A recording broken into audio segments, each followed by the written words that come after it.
Montgomery, one of the best of the NFL, will punt. Turner is back. Good rush. Just gets it off at a beautiful high kick. Turner at his own 19. Crosses the 30. Still going. Turner's got some room. I mean, my story is just so crazy to where Steven Spielberg could not have written my script.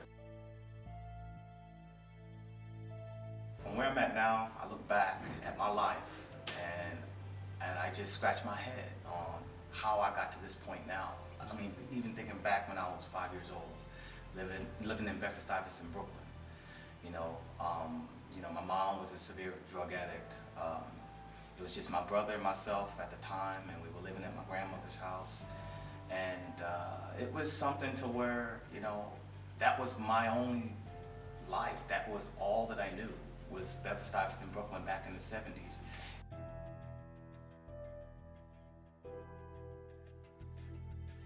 You know, my mom, in addition to her drugs, she was really, you know, she spiraled down.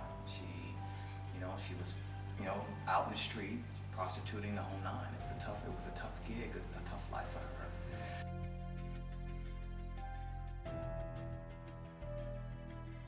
I mean, you're talking about a woman that goes out in the street selling herself, and she meets a man, a client of hers, who saw something in her more than just a one night, and asked her to move to Staten Island, New York, which is predominantly Caucasian white, with 2 black kids and a black woman.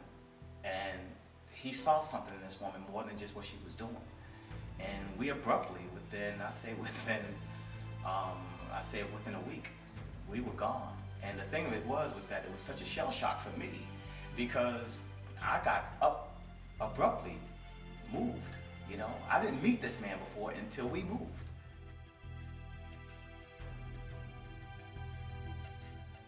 I fell in love with the game of football. That was my getaway. That was my salvation. That was my release.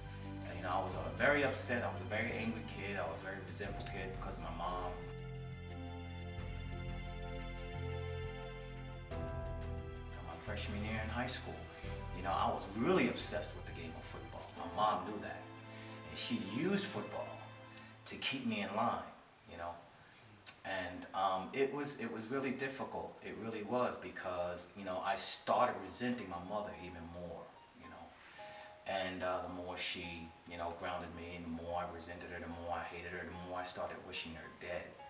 I mean, it was something that, you know, looking back, I'll probably never forgive myself for, because of the sacrifices that this woman made, you know, back when she was 18 years old. You know, I found this out when I was 11 years old. She was 18, and, you know, she was coming home from practice, band practice, and 2 guys grabbed her, drug up on the top of her roof, 3rd man waiting, and they brutally, you know, attacked her, they raped her, and they were gonna throw her off that roof, you know, and they didn't, because they heard someone coming. A couple of weeks later, she finds out she's pregnant. You know, shameful for me to admit, but, you know, I'm a product of that. I'm a product of that horrific time. And then there were times prior to me finding out how I was conceived, my mom would look at me with such cold eyes. Didn't know why. I didn't know why she would look at me. She looked through me sometimes. And it would be so bad that I would have to look away. It was that bad. And now it all came together that sometimes I was just a reminder of that dreadful night that occurred for her. But, you know, back in 1966, she made an unbelievable sacrifice, a decision to keep me. No one would have faulted her had she aborted. No one would have faulted her had she given me up for adoption, but she kept me, you know. So for that, you know, with me, you know, now speeding forward and thinking about those times when I wished this woman dead, and the sacrifices that she made for me to be on this earth, man, I tell you what, I remember so vividly how, you know, she grounded me, and it was to go to practice, whatever it was, but I was so angry at her. I ran to my room, and I got on my knees, man, and I prayed that she would go.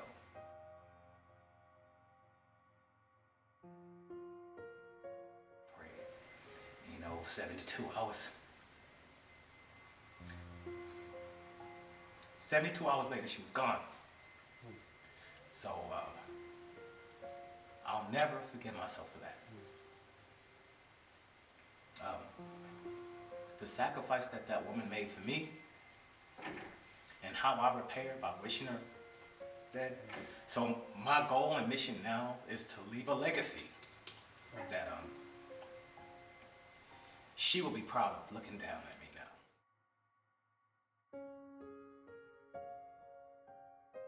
My mom died when I was a sophomore in high school. My stepdad died when I was a freshman in college. So there was no one to take care of my siblings. I had to fly back home from college and get one of my aunts that lived in Brooklyn at the time to move in my home to care for my brothers and sisters while I was in college. That was my freshman year. In my senior year, starting my senior year, I received a phone call from my aunt. And she said, I can't care for the kids anymore. They're gonna have to be split apart. I can't take care of them anymore. I took that call when I was standing up. My knees literally buckled because that's my family. I was gonna lose everything. Everything that was left, I was gonna lose. So that's when I decided to turn to the game that I fell in love with. I turned to the game of football to save my family.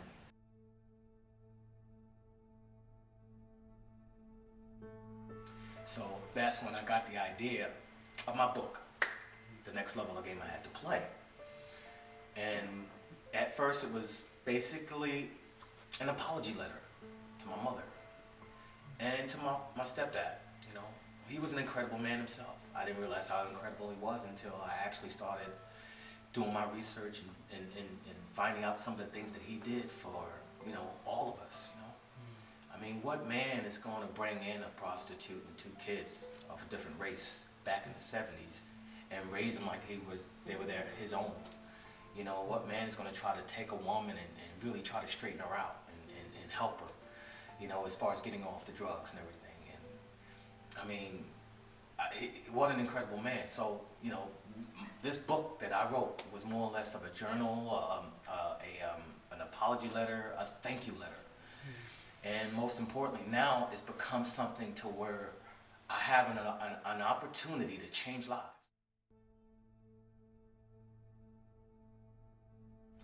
I want to leave a global mark. I want to impact as many lives as I possibly can before I leave this earth.